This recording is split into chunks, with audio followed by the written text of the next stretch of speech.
주님 평화. 네, 이제 선거가 얼마 남지 않았죠. 투표하는 날이 다음 주인데요. 요즘 아주 그냥 설문조사 전화가 하루에도 몇 통씩 옵니다. 근데 제 주변에 그거 하시는 분들은 아무도 없어요. 여러분 주변에도 별로 없으실 거예요. 하시는 분들이 그렇게 많지 않아요. 그러다 보니까 뭐 몇천 명, 몇백 명이 이렇게 참여한 설문조사 가지고 방송에서는 마치 뭐 심각한 듯이 대단한 듯이 이렇게 얘기하는 경우가 많죠. 5,500만 중에 진짜 1%도 안 되는 사람들이 응답한 걸 갖고 그것이 진짜 큰 문제인 것처럼, 그러니까 조사마다 너무 큰 편차가 있어서 어느 거 하나 신뢰하기도 어려운 그죠? 그리고 뭐 지역에 따라 다를 수도 있고 연령에 따라 다를 수도 있기 때문에 사실 신뢰가 더 안 가는 것도 사실이고요. 근데 어쨌든 보면은 정치라는 것 때문에 사람들의 갈등도 많고 싸움도 많고 정말 정치에 관심 많은 사람들은 많아요. 근데 정작 우리 실제로 투표를 하면 국회의원 선거 투표율이 어때요? 상당히 낮죠. 인간은 정치적인 존재일지 모르겠는데 실제로 정치에 우리가 참여할 수 있는 게 투표가 거의 뭐 일반인들한테는 그게 대부분이라면 우리는 그 권리조차 제대로 사용하지 않으면서 정치에 대한 얘기를 하고 있는 거예요. 이 얘기는 뭐 달리 말하면은 성당에 주일 미사도 가지도 않으면서 이제 그 뭐 신부 욕하고 그러는 거하고 비슷한 겁니다. 성당도 안 다니는 사람이 신부 욕하고 교회 욕하고 뭐 가톨 욕하고 그러는 거하고 똑같아요. 알지도 못하면서. 그러니까 그리고 또 하나는 그렇죠. 내가 관심 있는 정당, 내가 좋아하는 정당과 관련된 이야기는 빠삭한데 그 상대방 정당에 대해서는 좋은 것은 하나도 몰라요. 순 나쁜 것만 알죠. 그죠? 그런 것들 편향적이죠, 아주. 예. 그러다 보니까 종교에서도 그런 배타적인 종교관들이 있을 수도 있고,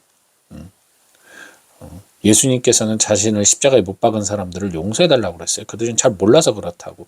오히려 그렇게 초대를 하는 것이 예수 그리스도의 사랑이었다면 우리는 좀 배타적인 신앙관을 갖고 있는 분들도 많죠. 근데 어쨌든 제가 갑자기 뭐 이 선거 투표 이야기를 한 이유는 뭐 여러분 투표들 많이 하셔야 되는 거, 뭐 그건 뭐 우리 한 사람의 국민으로서 당연한 권리고 의무니까 하셨으면 좋겠습니다. 이 얘기도 전해드릴 겸 사실은 진짜 목적은 다른 데 있어요. 우리가 그리스도인이에요. 우리가 정치에 관심이 많은데 정작 그 정치에 참여하는 것에 적극적이지가 않다면 그것도 이 정치인들이 잘못된 정치를 하는데 일조하는 것과 같이 우리가 그리스도인인데 천주교 신자인데 천주교 신자로서 해야 할 것들, 그리스도인으로서 해야 될 것들을 방관한다면 당연히 교회는 무너지게 되는 거죠. 교회는 제 기능을 잘 발휘하지 못하고 좀 타락하게 되고, 무너지게 되겠죠.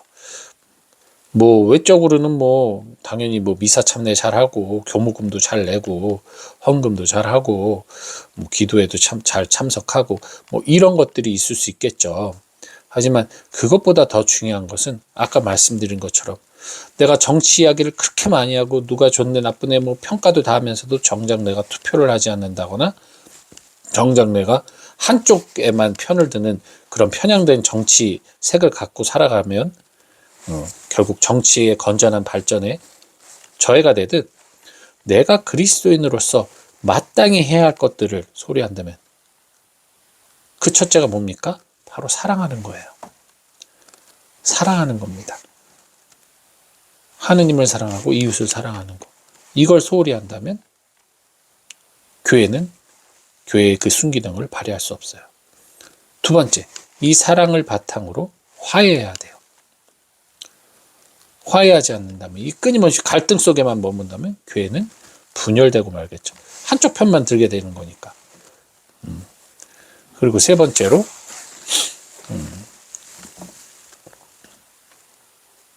그리스도인은 행복해야 합니다. 이게 세 번째. 근데 많은 이들이 이 행복이 첫 번째로 가요. 그러다 보니까 행복 추구에 필요한 것들을 찾다 보니까 영적인 것보다는 세속적인 걸 찾게 되는 거죠. 당장 말초적인 즐거움이 세속적인 것에서 넘쳐나니까. 행복이 1번이 돼서는 안 돼요. 많은 분들이 근데 우리가 신앙을 가져서 행복해야 돼, 행복해야 돼. 여기에 너무 꽂혀 있어요. 너무 행복 추구에만 머물다 보니까 오히려 마치 우리가 가족들이 잘 살기 위해서, 가족들을 좀 더 윤택한 삶을 살기 위해서 돈을 버는 건데, 나중에는 돈을 더 많이 버는 것에 목을 매다 보니까 가족을 소홀해서 가족이 파탄나는 것, 주객이 전도되는 것과 비슷한 겁니다. 우리는 하느님을 믿고 하느님을 신뢰하고 그 하느님 사랑하는 안에서 이웃을 사랑하고 그리고 화해를 하며 갈등을 봉합해 가며 살아가는 이 삶이 결국 우리를 행복으로 이끄는 건데, 행복을 추구하면서 그 행복을 위해서 사랑을 하려다 보면, 행복을 위해서 화해를 하려다 보면 오히려 그 사랑은 편협돼지고 그 화해는 잘 되지 않고 갈등과 편견이 생길 수가 있습니다. 그래서 행복은 우리가 하느님 나라를 추구하면서 살아가는 방금 말씀드린 하느님 사랑, 이웃 사랑과 화해를 이루는 삶 속에서 자연스럽게 발생한다는 거예요. 저희가 정치에 모두 관심을 가지고 건전하게 양쪽을 다 보면서 잘할 때는 칭찬하고 잘못될 때는 비판하면서 그렇게 정치 참여를 할 때 정치가 활성화되고 정치인들이 좀 더 열심히 일할 수 있는 토양이 마련되듯이 마찬가지예요. 우리들이 이 그리스도인으로서 천주교인으로서 혼자 혹은 이 공동체를 살아갈 때 거기서 행복을 누리려면 우리가 해야 될 의무와 권리를 충실히 활용해야죠. 행복만 추구하면 어떤 곳이든 어떤 환경이든 행복만 추구하면 불행해집니다. 그럴 수밖에 없어요. 내가 원하는 행복의 기준이 있어요. 그 기준을 언제나 100% 충족하면서 살 수는 없잖아요. 결국은 유동적으로 감안하면서 살아가야 되는 거잖아요. 그래서 행복만 추구하는 건 불가능하고요. 행복은 추구하는 것이 아닙니다. 행복은 따라오는 거예요. 즉 내가 아무리 환경이 좋지 않아도 내가 행복하다고 느끼고 산다면 그 사람은 행복한 사람이에요. 근데 모든 걸 다 갖고 있는데 남들이 볼 땐 부러운 삶을 살면서도 나는 불행하다 여기면 그 사람은 불행한 사람이 되거든요. 그러니 행복은 절대적 기준이 아닙니다. 우리 신앙이.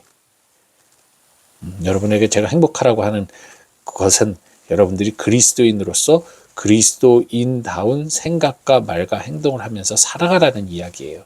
그러면 행복해지거든요. 그러니까 우선순위를 한번 바꿔보는 것. 이것을 한번 여러분들이 꼭 생각해 보셨으면 좋겠습니다. 하느님 나라를 살기 위한, 영원한 생명을 살기 위한 우리의 삶의 태도, 거기에 1번의 가치를 둬야 된다는 거. 하느님 사랑, 이웃 사랑, 그리고 화해를 이끄는 삶. 그걸 통해 우리의 믿음이 공고해지고 그러면 우리는 자연스럽게 행복해집니다. 예. 그래서 여러분 정말 진정한 행복을 누리시길 바라고요. 이것은 좀 또 약간의 광고인데요. 제가 이제 성경 공부라고 표현하기보다는 전 공부라기보다는 복음 나눔이라고 표현할게요. 복음 나눔을 이제 매주 목요일 날 하는데 한 3분 정도 더 신청을 받으려고 합니다. 대전권입니다. 죄송하지만 제가 대전에 있고 대전에서 일을 하고 있기 때문에 대전권에서 한 3분 정도 리미트가 있어요. 지금 있는 분하고 합쳐서 3분 정도 서대전 내거리 쪽에서 이제 목요일 날 오전에 강의를 하는데요. 신청을 한번 제 전화번호는 제 홈페이지에 거기 저희 있으니까요. 문자로 이렇게 문의를 해주시면 커트라인 3분 하도록 하겠습니다. 예, 그럼 오늘 하루도 좋은 하루 되세요. 주님 평안.